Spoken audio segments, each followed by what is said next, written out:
Hello, welcome to InFocus Recouched. This is the show where we relive the highlights of the Record InFocus program from the last few years. Today we've got some great tips for mums and dads on that piece of advice your mum probably gave you.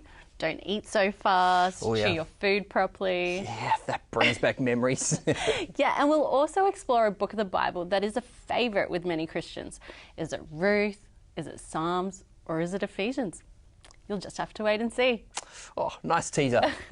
But first up, we're going to see an interview with a Christian activist who was part of the Human Shield campaign during the 2003 Iraq War. Wow, let's take a look.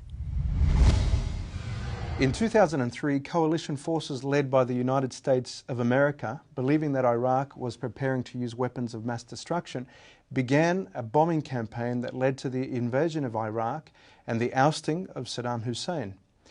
The military action was highly controversial, with the United Nations refusing to back an invasion and massive protests being held across the world. But for one young Australian and a few hundred other peace activists, this was not enough. Donna Mulhern travelled to Iraq to become a human shield in a last-ditch effort to prevent civilian deaths. Welcome, Donna. Thank you very much. It's great to be here. Good to have you with us. Now, before we get into what happened in 2003 in Iraq, let me ask what life was like for you before. What were you involved in? What were you doing with your life?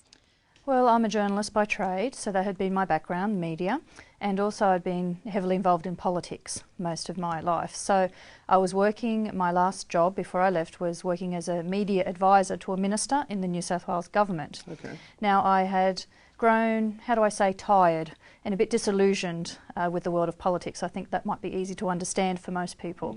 So I left that job and I went on a pilgrimage, what I call a pilgrimage. So a journey, a spiritual journey, an inner journey as well as a physical one. Okay. It was while I was on that journey that I learning more about the teaching, the very radical Christian teaching of non-violence.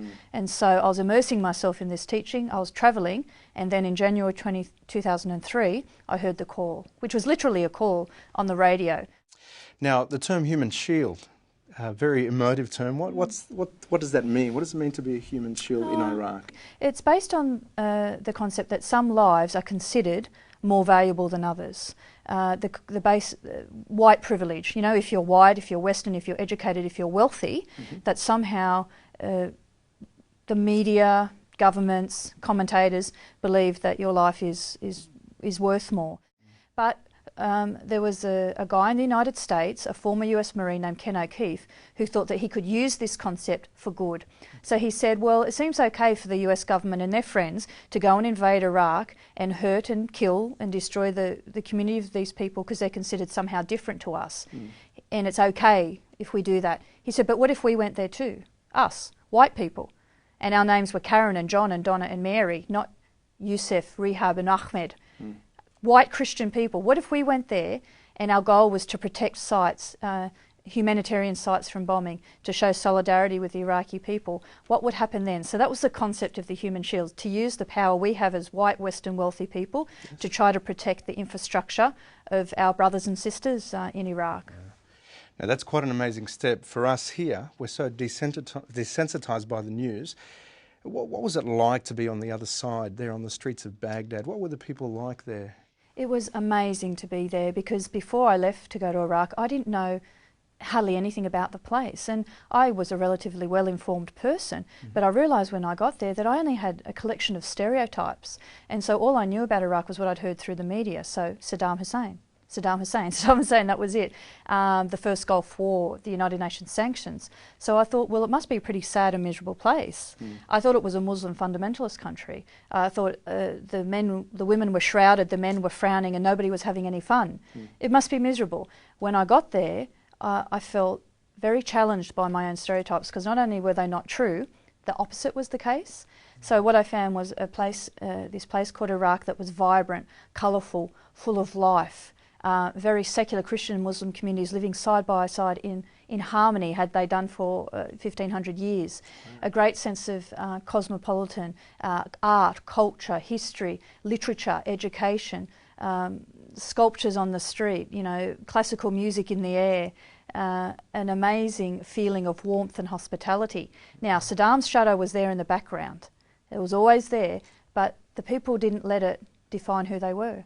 I was very impressed that they kept their humanity despite the oppression that his regime put upon them. It was amazing. Now, I need to ask you, I mean, that was 2003, 2004. What have you been up to since then? Well, after the period of the war, early 2003, I stayed there for 2 months in the first trip where we protected the sites, etc., and bearing witness and reporting what happened during the war. I returned to Australia after that, and I did lots of talks about what I saw. So lots of groups invited me to speak, churches, schools, universities, etc. So I spent the next few months almost non-stop speaking and sharing what I'd experienced and sharing my images and photographs. Then I was very much overtaken with a sense of trauma, I guess, and reliving the experience. And it was very traumatic to endure the shock and awe campaign, thinking each night that you're going to die, and witnessing the bodies of the women and children in front of you in the hospital. And I started to feel a sense of disempowerment and feeling quite depressed. So my antidote, my response to that was to go back. Yes. So I returned to Iraq in late 2003 as a humanitarian aid worker. Okay. We set up a shelter for street kids and orphans, and we were dealing with the issue of post-traumatic stress disorder in the children of Iraq, in particular in Baghdad. And look, you've also written a book which is called Ordinary Courage. Look, your story and the book has really inspired a great many people. And look, we're about to finish with our interview, but I just want you to tell us what inspires you about Jesus that made you do what you did. Yeah, well, Jesus' teaching on non-violence is very challenging and very radical. But if we put it into practice, this is what could save us. The teaching is love your enemies, do good to those who hate you. And when Jesus said love your enemies, I think he meant don't kill them. Don't invade their countries, to be respectful, understanding, get to know the other. And so if we had the courage to follow this teaching, this amazing teaching that we have, I think that gives us great hope for the world and for the future. And here we are again with another war in Iraq. Yeah, I know. There doesn't seem to be any of that, human shield activism happening this time. Yeah. But still, there are a lot of Christians, organisations and individuals who are out there in the region helping those millions, literally millions of refugees and displaced people. Yeah, it's really terrible what's happening there. But it's just awesome that there are people who are willing to do more than just feel sorry about it or send a donation. Yeah, inspirational, that's what they are. Yeah. Hey, stay with us. We'll be back with more InFocus Recouched straight after this short break. We're going to start with some soybeans. Use some chickpeas, an onion, you have a teaspoon of salt, slice some tomatoes, slice some cucumber, some red onion just to give it a bit of freshness. So just make little falafels like this. They just smell amazing. Let's make our tahini dressing. Let's get in some tomatoes, cucumbers, some falafels. Drizzle some of this lovely dressing. All you need to do is roll it up and you've got a delicious lunch for your family.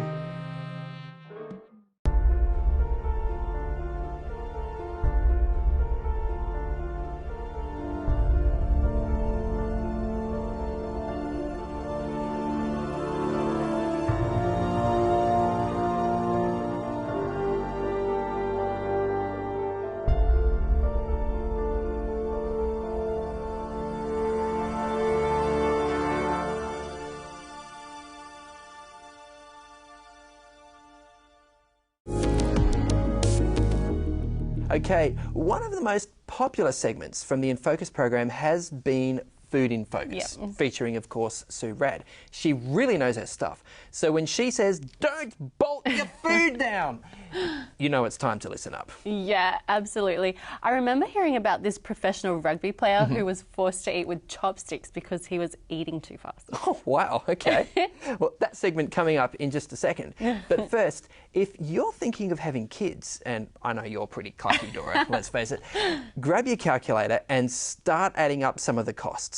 Check this out.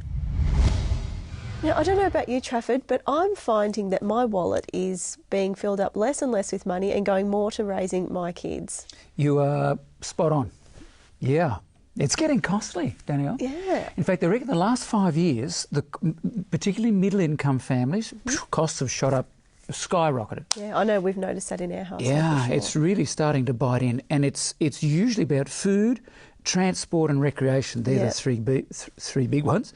They reckon it's about $458 a week for a child, so it's a lot of dollars. That's incredible, That's about isn't it? what 22,000 something a month, Yeah. 25,600 a year. In fact, they suggest to raise a child from 0 to 18 is about $461,000. $461,000. There's that's a house. Well, that's more than what some people are earning. So Trafford, it's huge dollars.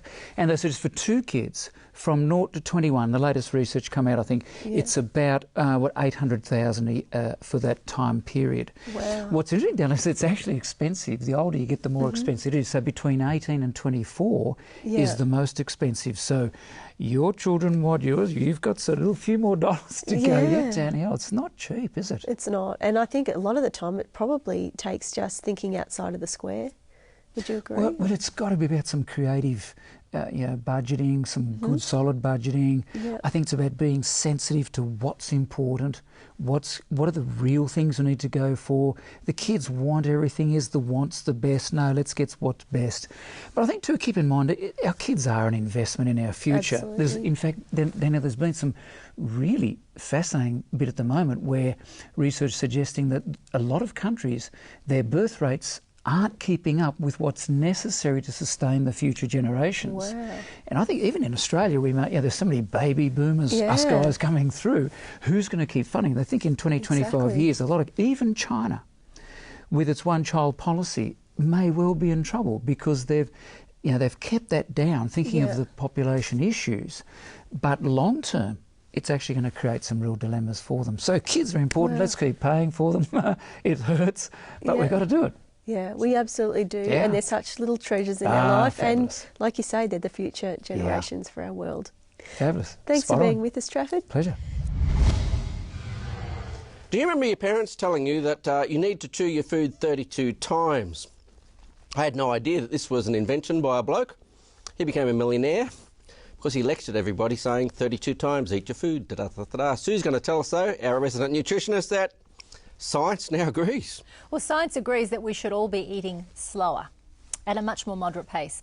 And you're probably wondering why, because of course you could save some time, couldn't you, scoffing it down? This is actually quite nice.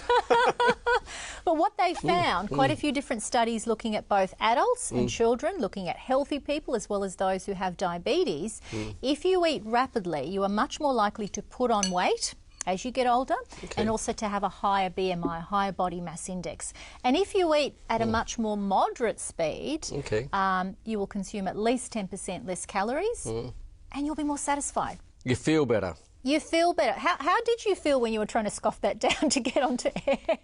Well, apart from the fact being here and turning into a joke, it actually didn't really notice my food at all. I just scoffed it down like one does when you're in a rush. And that happens, you become much more mindless. You eat mindlessly, so you don't even realise how much you eat. And it's very easy to overeat. It takes about 20 minutes for the signal from your stomach. 20 minutes? Yep. To get to your brain to tell you you've had enough. So if you eat rapidly, most people overshoot. They eat far more than they would be satisfied with ordinarily. Folks, I just got to break in here and tell you, nutritionists will just tell you the truth, won't they? No matter what it is. And this morning I learnt from Sue that my bowel produces feel-good hormones from my food. It does, it does. I mean, how random is that? Yep, and this is the area, a new area they're looking at the moment. So when you eat, what you eat and how quickly you eat determines which of these satiety, like fullness hormones you produce, and how much of them you produce. So when you eat at a much more moderate pace, you produce more of these satiety hormones in your gut, which then tell the brain, I've had enough. I can slow down, or I can actually stop. I'm feeling satisfied. On the other hand, when you eat, really rapidly, what they've also shown, and people have reported, the experience is not so pleasant, and you don't feel as satisfied, even though you've actually consumed more calories. No, that's true. That's true. You feel better. You feel satisfied. And think about when happy. you're eating out with a group, company. Even fast eaters often tend to eat a bit slower. You get to talk a little bit more. You get to swallow your food without that uncomfort of trying to cram it down quickly. Now, as far as our looks go, one of the dangerous things about ageing happens to be that our metabolism slows down and we tend to pack on weight. This is true. that we didn't when we were young. Yeah. You're telling me if I eat slow, it It's affects going my to be waistline. a strategy that will help you as you get older My to waistline. keep to a healthier waistline. Forget about everyone That's else. true. I'll look better That's true. if I eat slow. Yep. Why is that? Well, because you're going to be consuming less calories, you're going to be putting on less weight. And the most important thing is, the question that people always ask me, can you be retrained? I was always a fast eater, can you retrain yourself? Well, I can tell you can, because I used to be a fast eater myself. And these days there's lots of ways to do it. If you've got something like an iPhone or an Android, there are lots of apps now, Eat Slower type apps, Next Bite, which can actually buzz you or vibrate, so they can be quite discreet to tell you when to take the next mouthful and to help when on pace average you. should you take the next mouthful? We're going to test this out. It Here really goes my depends on mouthful. the person. But you really should, if you don't have the apps, an easy way to do it. Excuse me, the app said 20 seconds. You can program the app to change the intervals. But the most important thing is when you fill your mouth, you should actually probably put your fork down. You should chew everything well, swallow it before you shovel in the next lot. The problem is most people just shovel, shovel, shovel. They haven't even chewed and swallowed before they add the next bit. So chew it well, then take the next mouthful. So that can vary. The time interval can vary from person to person. Yeah, but Sue, what's the actual evidence that you've got that is this really true? Good question. Can you be retrained? Yeah. Yeah. There are studies, and even looking at, say, obese adolescents, so that's quite big kids, where they've done studies to show that they can be retrained. They've shown that they get an increase in their satiety hormones, those I'm full hormone. Yeah, earlier hormones. in the meal. Earlier, and it helps them with their overweight status. So no matter what they're eating, No matter what age, you can be retrained. to eat slow. So thank you, Sue, and there it is, guys. You know exactly what you need to be doing. Take 15 to 20 seconds per mouthful, chew your food and relax and enjoy life, enjoy your food. We're going to see you next time. Thank you. Wow, it brings a whole new meaning to fast food, doesn't it? Oh, Dora.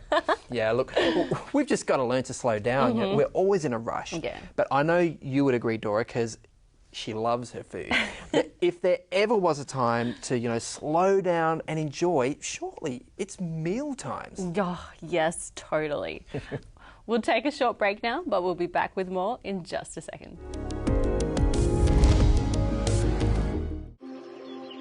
Father, I can't connect the dots through the little that I understand. What words can I say to reach you? How can I know that you are there, listening, hearing, caring? My words are broken, weak, and powerless. But I know your power is limitless.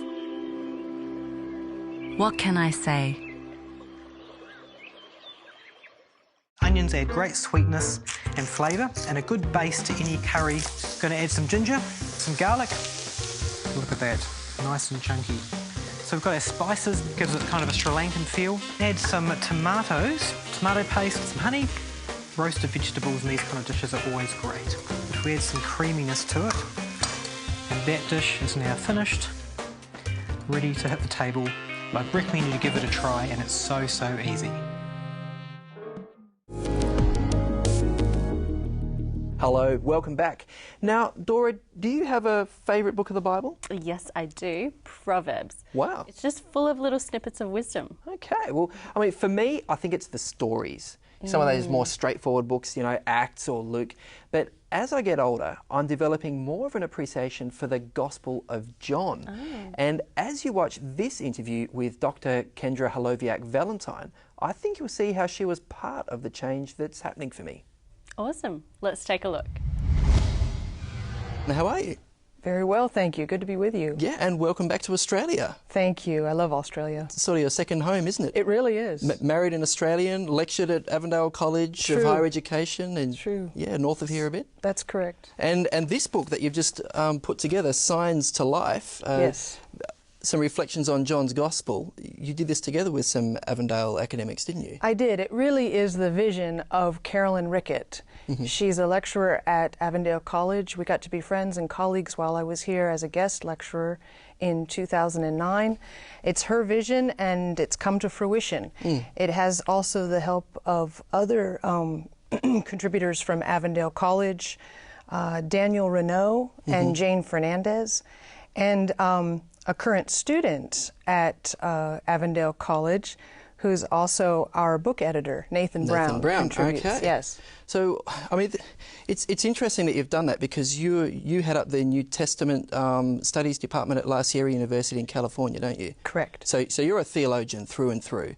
And all these people that you collaborated with are all sort of in the communication, literature kind of field. Why? It's true. Did you not want competition in the theological field, or what? Oh, I very much had it. Oh, okay. The project was conceived as a way of showing that reading the Gospel of John and interpreting it really is an interdisciplinary endeavor. And so this was an opportunity to sort of embody that by having different voices from different disciplines share their own reflections. So we see it the richer for that diversity. It's interesting, what Daniel Renaud said in this book resonated with me a bit, because you're going to have to work with me today, Kendra, because I have to confess, John is not my favourite gospel.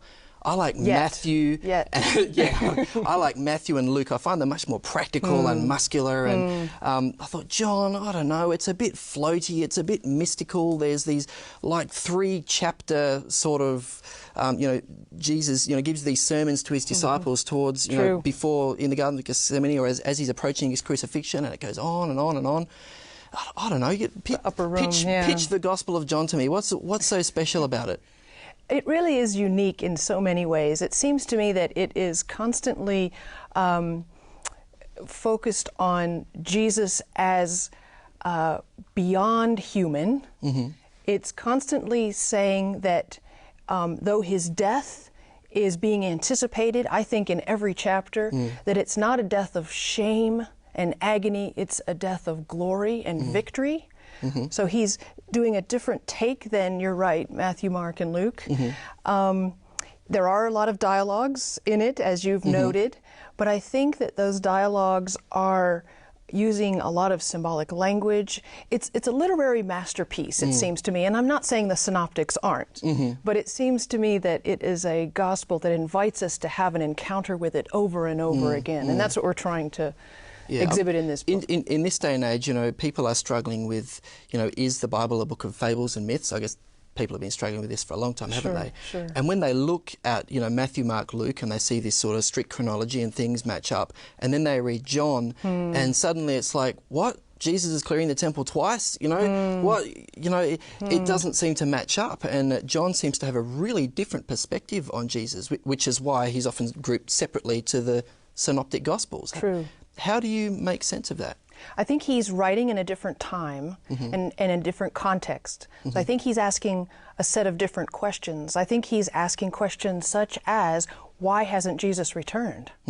I'm very moved by the words of Martha and then Mary in John 11, who, in dealing with their brother's death, say to Jesus, say to Jesus, if you had been here, my brother would not have died. And I hear the Johannine community, the community that John is writing to at the end of the first century, sort of asking that same question. If you'd come back, Jesus, we wouldn't have so many funerals.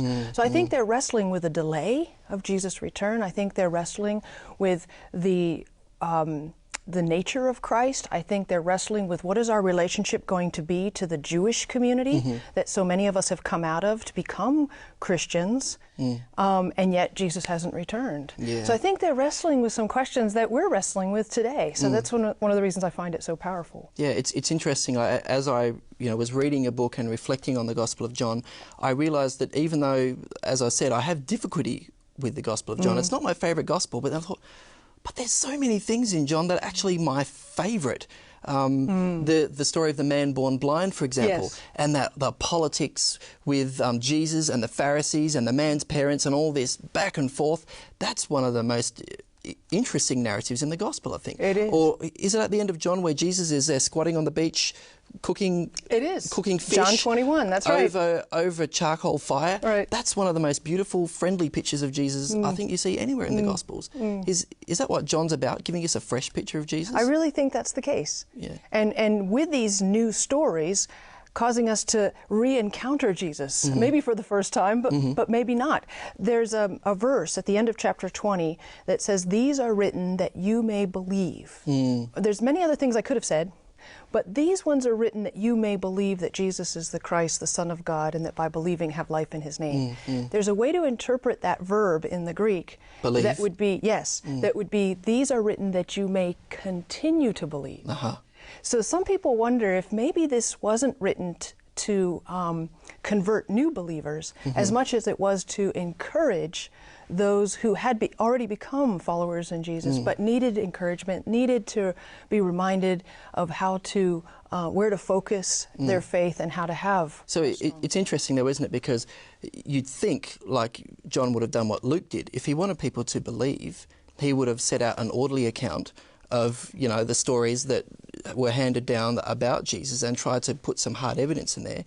Instead, he has Jesus saying all these sort of difficult, mystical, seemingly contradictory things, and we're supposed to believe at the end of it. What does that mean? It's a good question. And I think that, like Thomas, who said, "I'm not going to believe it unless I see it," we today, John's readers, first of all, at the end of the first century, none of them were eyewitnesses to Jesus. So they had to believe it without seeing it. And I think, you know, that's where we are today. Are we going to believe without seeing? And I love it that at the end of the gospel, this gospel, unlike your more favorite synoptics, there's no beatitudes, except that at the end of chapter 20, Jesus says, "Thomas, have you believed because you've seen me?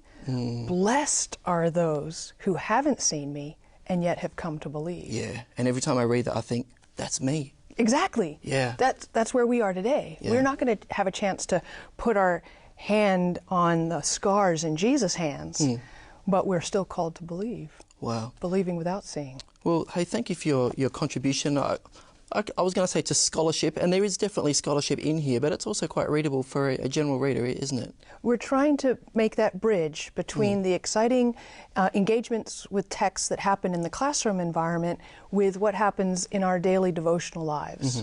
Well, so I guess we could pick this up at hopeshop.com and through Adventist book centres around the place? That's my understanding. Great. Hey, well, thanks so much. We really appreciate your time. Thank you. It's been good to be with you. You know what, Dora? I'm starting to think that maybe reading the Bible is a little bit like what Sue said earlier. You know, it's better if you chew it over slowly. You think? Yeah, true. Some books of the Bible can be really hard to understand if you just rush through them. Yeah, exactly. But you've got to take the time, chill, let it all sink in. Yeah, I agree. Hey, thanks for your company this week. We'll see you next time on InFocus Recouched. Bye. And maybe Brandon's